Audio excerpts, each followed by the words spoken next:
أعوذ بالله من الشيطان الرجيم بسم الله الرحمن الرحيم ثم أنشأنا من بعدهم قرونا آخرين ما تسبق من أمة أجلها وما يستأخرون ثم أرسلنا رسلنا تطرا كلما جاء أمة رسولها كذبوه فأتبعنا بعضهم بعضا وجعلناهم أحاديث فبعدا لقوم لا يؤمنون ثم أرسلنا موسى وأخاه هارون بآياتنا وسلطان مبين صدق الله العظيم رب اشرح لي صدري ويسر لي أمري واحلل عقدة من لساني يفقه قولي رب زدني علما سبحانك لا علم لنا إلا ما علمتنا إنك أنت العليم الحكيم سورة مؤمنون أتلسم سپارہ آیات نمبر 42 ثم انشأنا من بعدهم قرونا آخرين دین مخی د قوم عاد یا د قوم سمود دا غي ذکر وشو اوس دې آیاتونو کې الله تعالی فرمایي چې دغه قوم عاد او د قوم سمود د دین ورستو الله وي مونږ پر لپسې نور قومونه راولېګل او هغه قومونو ته پیغمبران راولېګل او هغه قومونو کې اکثر قومونو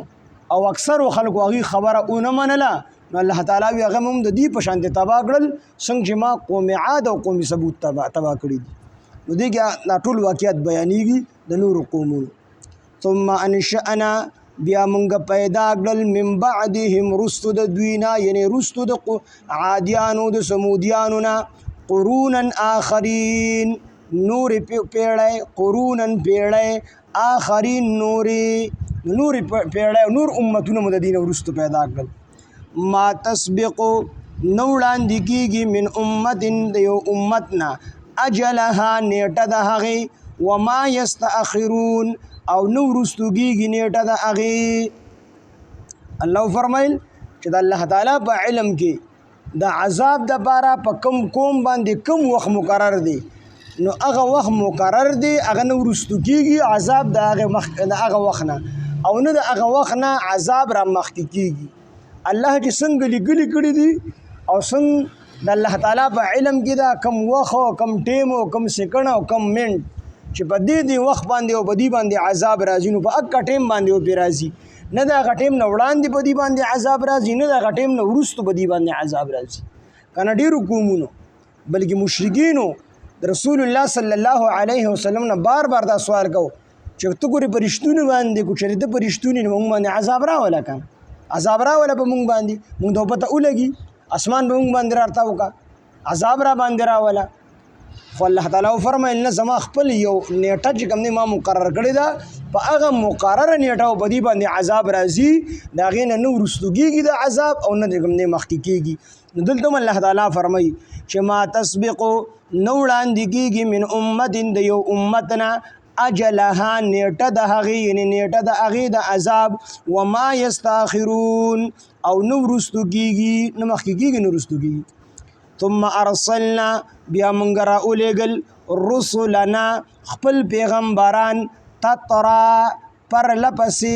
لګاتار پرله پسې پیغمبران راولېږل قوم عاد او د قوم سمود نه تر حضرت موسی علیه السلام پورې پرله پسې چې یو کس په قوم به هلاکېدو د هغې نه وروستو به الله تعالی بل قوم را چې کوم دی نور پیدا کول او د هغې پسې بیا پیغمبر رالیږو چې قوم به هلاک کو پیغمبر له په خپل طبعي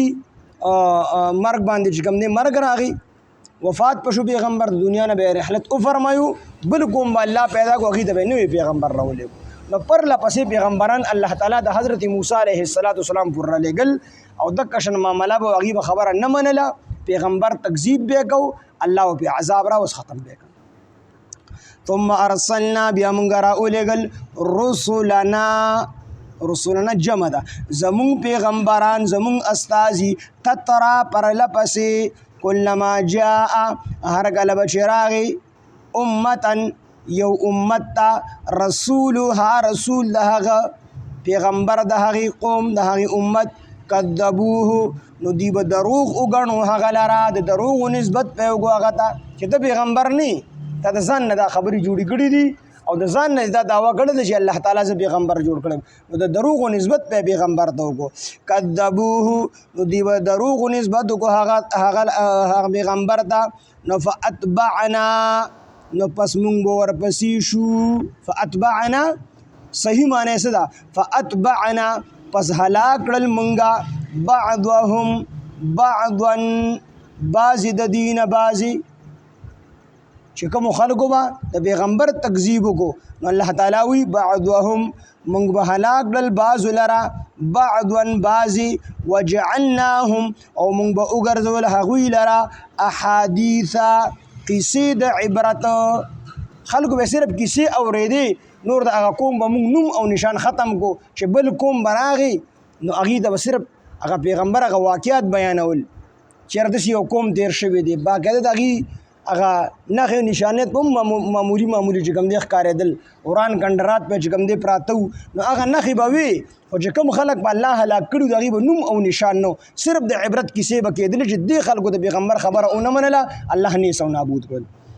وجعلناهم او مونږ وګرځول هغوی لره احادیث قصې د عبرت فبعدا پس هلاکت لقوم دها قوم دبر لا یؤمنون چې دوی ایمان نه راوړي ثم ارسلنا بیا مونږ راولېږل نو پرله پسې یوه سلسله د پیغمبرانو وچلېدله نو وروسته پسې الله تعالی حضرت موسی علیه السلام راولېږو ثم ارسلنا بیا مونږ راولېږو موسی علیه السلام و اخاه او ورور د هغه هارون علیه السلام موسی علیه السلام او هارون علیه السلام دا دواړه ورونه او بلکې موسی علیه السلام سوال کړو چې خدای پاکه دې ما سره د دوم پیغمبري ورکړي ځکه زما په دې ژبه کې تتوالی دی نو زما دا رور چې کوم دی ډېر فصیح او بلیغ دی د دوم پیغمبري ورکړه دا هارون علیه السلام د عمر په لحاظ سره د حضرت موسی علیه السلام نه شپږ کاله مشر نو الله تعالی موسی علیه السلام لومبی پیغمبر جوړ کو او هغه ته کتاب ورکو نو د موسی علیه السلام چې کله سوال وکړو فرعون د دې تلل نو موسی علیه السلام وایي چې زما په دې ژبه کې تتوال نه زما د ورور ما سره پیغمبر کا نو الله تعالی چې کوم دی حضرت هارون علیه السلام ته پیغمبري ورکړه او پیغمبرۍ کې شریک کړو موسی علیه السلام سره ثم ارسلنا بیا مونږ اولېږو موسی علیه السلام واخاه او ورور د هارون چې هارون علیه السلام دی بآیاتنا په خپلو نښو سره وسلطان مبین او په ښکاره دلیل سره نو بآیاتنا په خپلو نښو سره هغه نښه معجزات حضرت موسی علیه السلام دی مراد دي چې کوم فرعون دی چې کوم دی ښودلي په هغې چې کوم دی کاتم الخان به مسلط شي یوه نښه دغه وه وینه پې د وینې عذاب پې راغلی بیا د موسی علیه السلام په دعا باندې الله تعالی د وینې هغه عذاب په هر څیز کې به د فرعونیانو وینه وه په لوښي کې به یې وینه وه اوبو کې به یې وینه وه پیو کې به یې وینه وه تر دې پورې چې د بني اسرایلي په خوله کې به اوبه وي خو چې د فرعوني خولې ته به لاړې هلته به وینه شول دا عذاب پې الله د سینځخانو عذاب چې خولې ته به یې نوڼی کوله نو زموږ استاد وي نومبې به د سینځخ ټوپوالې نو د هر عذاب په منځ کې 15 ورځې وقفه وه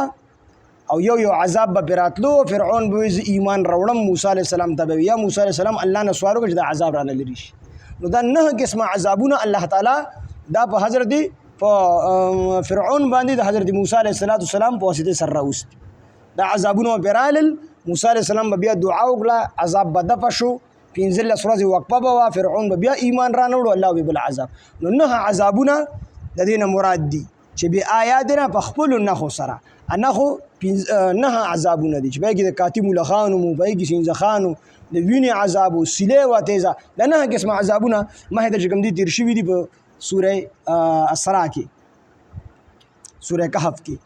دغه چې کوم دي تېر شوي دي مونږ ویلي دي 9 قسمه عذابونه به دي راغلي نو هغه ته مراد دي وسلطان مبین د دې نه چې کوم دي د موسی علیه السلام عصا مراد ده هغه امسا ته مراد ده چې هغه به ور وغورځول د هغې نه به غټه اژدها جوړه شوه وسلطان مبین موسی علیه السلام او هارون علیه السلام په ښکاره و نښو سره په ښکاره و معجزاتو سره رالیږلي چا ته خو رالیږلي الی فرعون ته و ملئه او د فرعون سره چې کوم سرداران و هغې ته مو رالیږلي فرعون چې کوم وزیران او مشیران فاستكبروا نو دی تکبر کو وکانو او دوی قوما عالین قوم زورورو فرعونیان زورورو فقالوا نو دوی ویل انو امنو دی فرعونیان ویل چې موسی علیہ السلام ورته راغی او هارون علیہ السلام نو بس دی تکبر کوي موږ ستا خبرې منو ستا خبره مونږ منو ستا قوم ټول زمونږ غلامان دي بني اسرائیل نو څنګه چې دلته کې مونږ ته الله تعالی چې کوم دې ملکي او بادشاهي راکړې ده دغه شان په آخرت کې هم الله تعالی مونږ له راکړي ستا خبره مونږ منو ته به زمونږ خبره منو نو دوی تکبر وکړو وکانو قوما عالین او دا فرعونیان قوم زورورو فقالو د فرعونیان وی انؤمن آیا مونږ به ایمان راوړو لبشرین په دې دوو انسانانو باندې مثلنا چې زمونږ په شان دي زمونږ په شان د انسانان دي په دې مونږ ایمان راوړو وقومهما او قوم د دې دواړو یعنې د هارون علیه السلام او د موسی علیه السلام قوم لنا زمونږ عابدون غلامان دي زمونږ تابعدار دي حال دا دی چې د دې ټول قوم زمونږ غلام دی نو موږ به دې خپل مشران ګڼو خپل غلامان به موږ خپل مشران ګڼو ادا خو زمونږ په شان د انسانان دي څه فرشتې خو نه دي چې موږ دې پیغمبرانو نو فکذبوهما نو دې قوم د دروغ نسبت کو دې دواړو ته یعنی موسی علیه السلام او هارون علیه السلام ته فکانو پسود وی من المهلکین د هلاک کړي شوونه دا قوم د هلاک کړي شوونه وو دې تکذیب کو دې ولقد آتینا په تحقیق سره موږ ورکړو موسی علیه السلام د الکتاب کتاب یعنی تورات لعلهم يهتدون د بار دي چې دوی هدایت عمومي چې فرعونیان د موسی علیه السلام چې کوم امت چې دا ټول په هدایت باندې راشي تورات متعدی د پاره ورکړو وجعلنا او من وګرځولا ابن مریم زوی د مریم وجعلنا ابن مریم او من وګرځو زوی د مریم علیه السلام چې عیسی علیه السلام دی و امه او مور د یعنی مور د عیسی علیه السلام آیتن یو نخه د قدرت د الله تعالی مو وګرځولا مور په دې اعتبار سره مریم علیه السلام چې مریم علیه السلام د الله تعالی به مسمه میوه په بند کمره کې ورکړي په بند کمره کې کمره بند وا تعالی ورپسې او چې زکریا علیه السلام کمرې ته وردن نشو او دې سره به مسمه میوه پرته وي نو حضرت زکریا علیه السلام تو فرمایل ان لگی هذا یا مریم ان لگی هذا قالت هو من عند الله ورته دا میوه د کوم ځای نه رالی نو مریم علیه السلام ورته قال هو من عند الله دا خو د الله تعالی طرف نه ما تراغلی دي نو کمره بند وا او په بند کمره کې وته الله تعالی میوه ورکړي وي نو دا مور د الله تعالی د عبرت د الله تعالی د قدرت یو نشانی و دویمه دا چې مور ته الله تعالی بچی یعنی عیسی علیه السلام بغیر د پلار نه ورکړي دي نو دا هم د الله تعالی د قدرت د نشاناتو یو غټه نشانی و چې بغیر د پلار نه او بغیر د بدکارای نه الله تعالی ورته خپل قدرت سره بچي ورګړي دي حضرت عیسی علیه السلام نو دا نه د قدرت وا او عیسی علیه السلام په خپل باندې نه د قدرت وا چې بغیر د پلار نه پیدا شوی دي نو د دې وجه الله تعالی او فرمایل چې وجعلنا او من وګرځول ابن مریم زوی د مریم علیه السلام چې عیسی علیه السلام دی و امه او مور د عیسی علیه السلام چې مریم بیبي ده دا دواړه آیتن دا موږ نخې د قدرت وګرځولې وآویناهما او زی ورکړو مونږ دې دواړو ته الی ربوتن په سربي غونډۍ باندې ذات قرارن چې زی د آرام و معین او چیندارو نو دې د الله تعالی وی مونږ دې ته ښکلې ځمکه سربه ځمکه خو ته ورکړه چینو او میوو واله ځمکه خو ته ورکړه دې دواړو ته او پناه مو ته ورکړه د پناه په ذکر وکړو چې یو مجوسی بادشاه هیرودس نومي هیرودس مجوسی بادشاه او هغه د حضرت عیسی علیه السلام د مرګ د قتل نیت وکړو چې مور به پوه شوله نو مور د خپل وطن نه ډیر اوچت کو عیسی علیه السلام او ځان سره چې کوم دی یو لري علاقې ته چې کوم دی هجرت وکړو نو الته کې الله تعالی دې ته پناه ورکړله نو څوک وایي چې دا ځای دا بیت اللحم د کوم ځای کې چې عیسی علیه السلام پیدا شو او څوک وایي چې دا فلسطین دی څوک وایي مصر دی څوک وایي شام دی خو په دې کې غوره قول دا دی چې دا بیت المقدس دی بیت المقدس چې ورته مونږ وایو دا بیت المقدس دی. په دغه بیت المقدس کې ورته الله تعالی د پناه ځای ورکړو. بیا چې کله هغه هیرودس بادشاه مړ شو دوی واپس خپلې علاقې ته راغلل. نو دغه د شام او د فلسطین د ځمکه دا ډېر سرسبز او شادابه ده، ظاهري لحاظ سره هم باطني لحاظ سره هم. ظاهري لحاظ سره په دې اعتبار سره چې هلته کې چینې او لښتي دا ډېر زیات دي او دې کې چې کوم دی ښکلې ښکلې فصلونه ښکلې هر قسمه میوه هلته کې به کېدله. نو په دې اعتبار سره هم چې کوم دی سرسبز او شادابه وه. او په باطني اعتبار سره چې هلته کې دغه د ډېرو انبیاو مسکن دی او ډېر انبیا هلته کې چې کوم دی دفن دي او ډېر انبیا هلته کې پیدا شوي دي. نو دا برکت والا ځمکه وه. د دې وجې نه الله تعالی وفرمیل چې دوی له موږ دغه برکت والا ځمکه کې چې دا دغه وه سربه ځمکه وه او ذات قرار د آرام ځای و و ذات معین او د چینو والا ځمکه وه. په هغې کې مو ورته پناه ورکړله. حضرت عیسی علیه السلام او حضرت مریم بی بی دې دواړو ته موږ هلته کې پناه ورکړله. نو ګوره د حضرت موسی علیه السلام پورې د انبیاو د هغې د امتونو سلسله وچلېدله. بیا ورپسې الله تعالی د حضرت موسی علیه السلام او د هارون علیه السلام او د هغې د امت ذکر وکړو. د هغې نه وروسته عیسی علیه السلام د آخري پیغمبر چې د نبي علیه السلام نه وړاندې تېر شوی د 600 یا څه د پاسه 600 کاله مخکې د هغه ذکر پکې راغی. دا ټوله سلسله د انبیاو چلېدلې ده. کومو خلکو چې خبره د پیغمبر منلې ده ایمان یې راوړلی الله کامیاب کړي. کومو چې خبره نه ده منلې تکذیب یې کړی د پیغمبر الله تعالی نیست او نابود کړي دي. اوس رسول الله صلی الله علیه وسلم چې څوک تابعداري دغه په نقش قدم باندې چلیږي الله تعالی به ورله دنیا هم ښایسته کړي او آخرت به هم ښایسته کړي. او څوک چې د رسول الله صلی الله علیه وسلم د هغه نه خلاف چلیږي